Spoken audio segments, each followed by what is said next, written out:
अस्सलाम वालेकुम जी, आपका होस्ट शहीद अहमद आपकी खिदमत में हमारा यूट्यूब और फेसबुक चैनल ये है पाकिस्तान देख रहे हैं।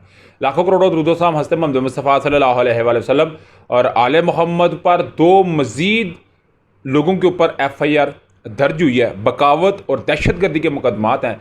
मेरी फर्टर्निटी के साथ उनका एक लिंक है, उसके मतलब मैंने आपको बताना है। वज़ीर आज़म पाकिस्तान अज़रबैजान पहुँचे, उसके मतलब कुछ एक्सक्लूसिव न्यूज़ है, वो मैंने आपके साथ डिस्कस करनी है।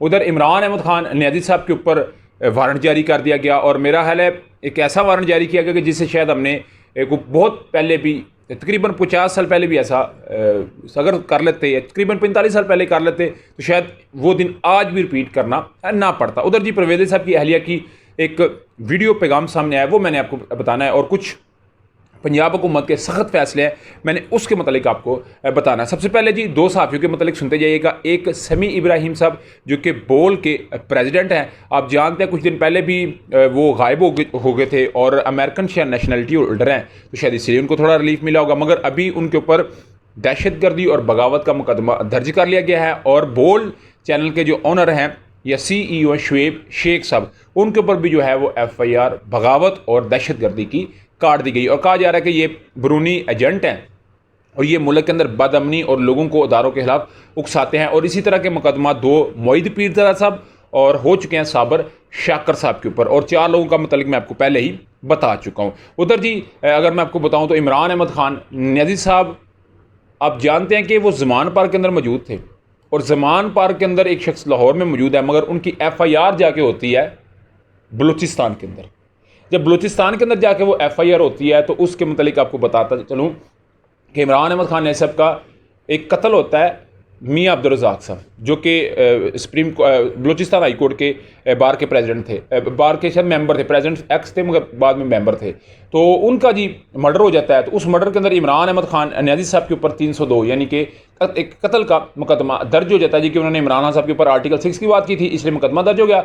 इमरान अहमद खान साहब के वकला ने बलूचिस्तान हाई कोर्ट के अंदर बाकायदा तौर के ऊपर एक दरख्वास्त दी हुई थी। तमाम दरख्वास्तों को मनसूख करते हुए जो जस्टिस साहब हैं उन्होंने बाकायदा तौर के ऊपर इमरान खान साहब के ज़मानत वारंट गिरफ्तारी जारी कर दी हैं और बाकायदा तौर पे कहा है कि इमरान अहमद खान साहब को पेश किया जाए। और अभी मैं कह रहा था कि वो शख्स बैठा ज़मान पार्क के अंदर है। इसी तरह का एक मुकदमा जुल्फ़िकार अली भुट्टो साहब के ऊपर भी खुर्शीद कसूरी के वालद का हुआ था और उसके बाद मैंने कहा ना 45 साल से हमने कुछ नहीं सीखा, अभी भी वो मुकदमा उनके ऊपर दर्ज हो चुका है।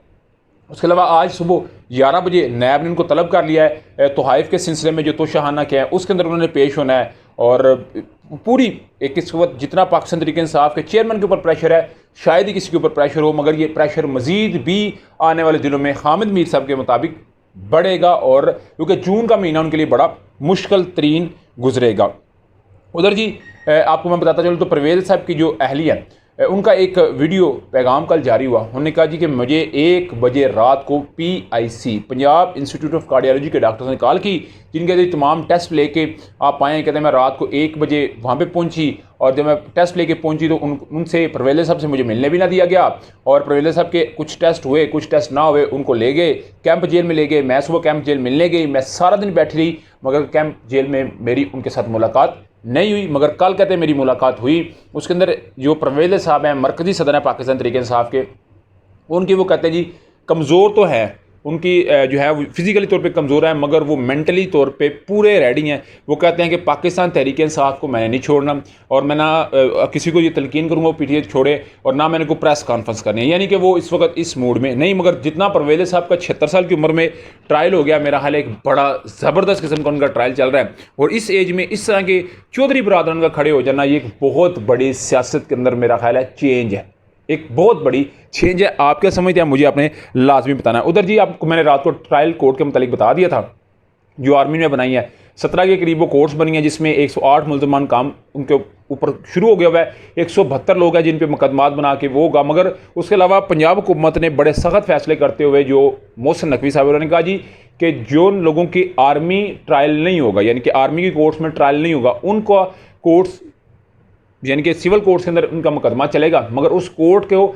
हम अदालतों में लेके जाएंगे, वो जेल के अंदर ही अदालत लगेगी, वहीं पे बात होगी और वहीं पे उनका इस सद दहशतगर्दी के एक्ट के तहत उनके ऊपर ATC का जो एक्ट होगा उसके मुताबिक उनके ऊपर जो है वो मुकदमा चलाया जाएगा। यानी कि इसके लिए मज़ीद जो है वो आने वाले दिनों में हालात, मैंने कहा ना, तहरीक इंसाफ के लिए टाइट होंगे और आप देखेंगे भी। उधर जी अगर मैं आपको बताऊं तो पाकिस्तान के लिए एक बड़ी अल्हम्दुलिल्लाह चले कुछ खुशखबरी आई है कि अज़रबैजान के प्रेसिडेंट ने बाकायदा तौर पर ये बात कही है कि हम बाको के चावल भी पाकिस्तान में आएंगे, पाकिस्तान को तेल भी सस्ता मिलेगा और पाकिस्तान के साथ उनके जो तजारती मामलात हैं उनमें भी ठीक ठाक किस्म का जो है वो मामला सेट होगा। जिन चीज़ों को पाकिस्तान से अज़रबैजान भेजा जाता है उनके ऊपर ड्यूटी भी कम कर दी गई है।